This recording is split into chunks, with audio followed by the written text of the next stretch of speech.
जय जय श्री राधे। आप सभी भगवत प्रेमियों के चरणों में स्तुच्छ दास का दंडवत प्रणाम। मैं आशा करता हूं कि आप सभी सकुशल हैं और आपका जीवन भक्ति में बीत रहा है। आज हम चर्चा करेंगे श्रीधाम वृंदावन के एक ऐसे महात्मा के विषय में जिनका नाम तो हम नहीं जानते, परंतु उनका चरित्र शरणागति की चलती फिरती मूर्ति है। भगवान श्रीमद् भागवत गीता के 10वें अध्याय में कहते हैं कि मच्चित मद गता प्राणा बोधयंता परस्परम कथा यंतश्च माम नित्यम तुष्यंती च रमन्ति च।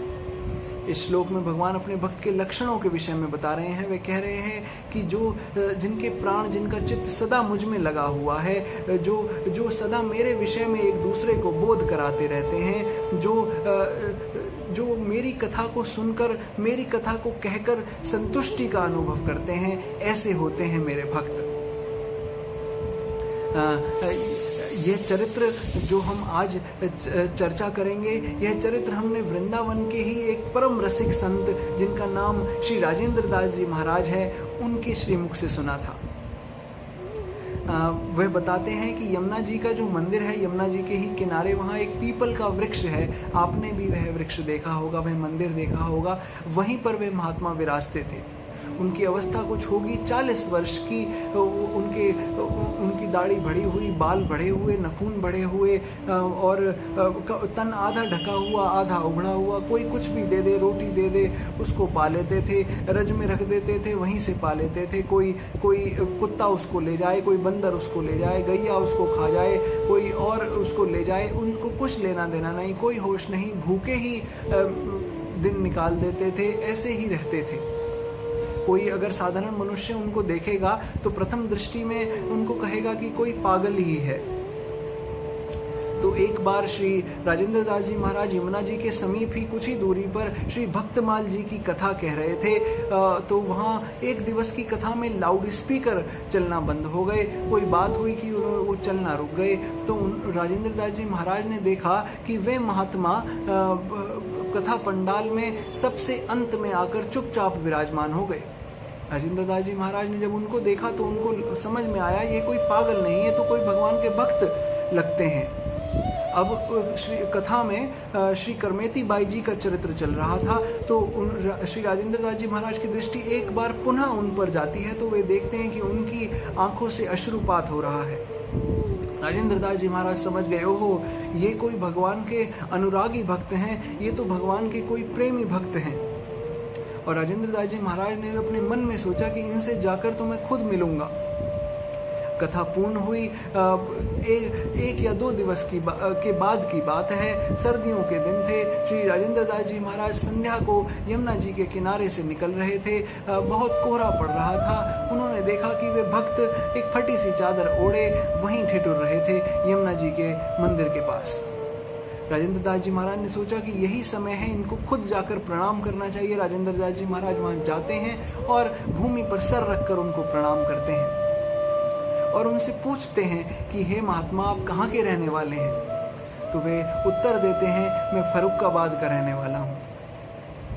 राजेंद्र दास जी महाराज फिर उनसे पूछते हैं कि आप कहाँ तक पढ़े हैं? तो वे कहते हैं कि मैंने MSc किया है। राजेंद्र दास जी महाराज अभी ये बताते हैं कि ना जाने कैसे मैं उनसे ये प्रश्न पूछता चला गया।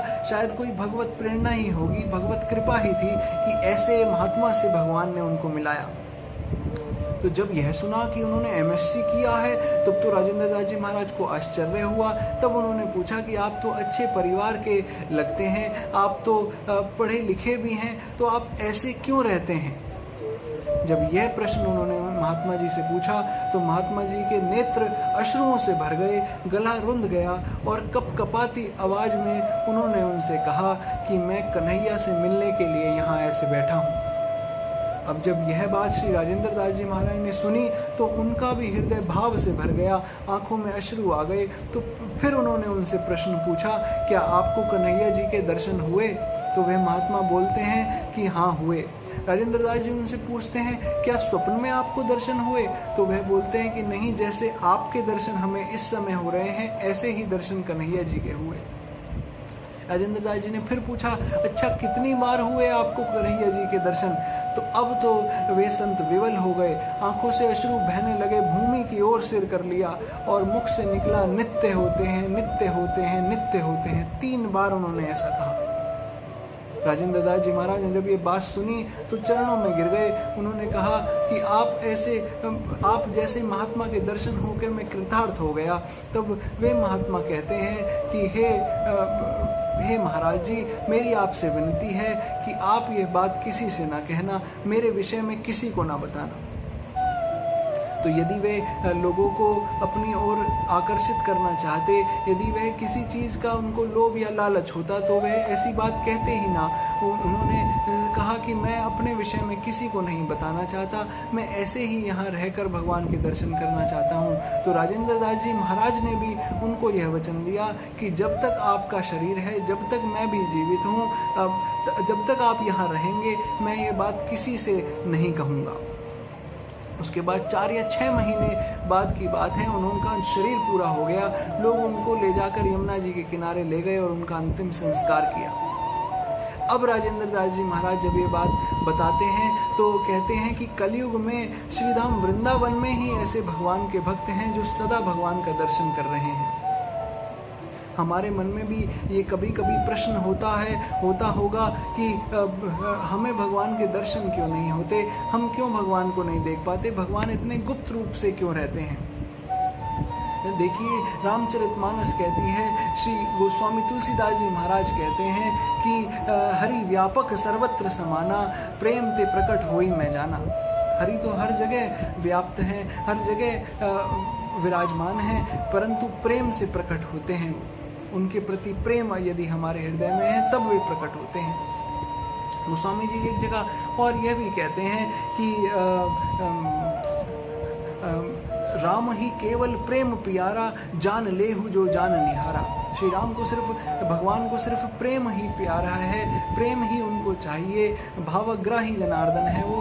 यदि हमारे हृदय में उनके प्रति प्रेम है तो वे जरूर हमको दर्शन देंगे, वो हमेशा हमारे सामने रहेंगे।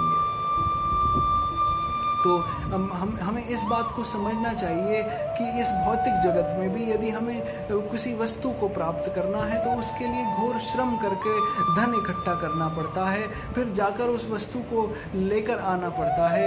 तो क्या हम भगवान को दर्शन करने के लिए, भगवान की अनुभूति करने के लिए उनका नाम भी नहीं ले सकते?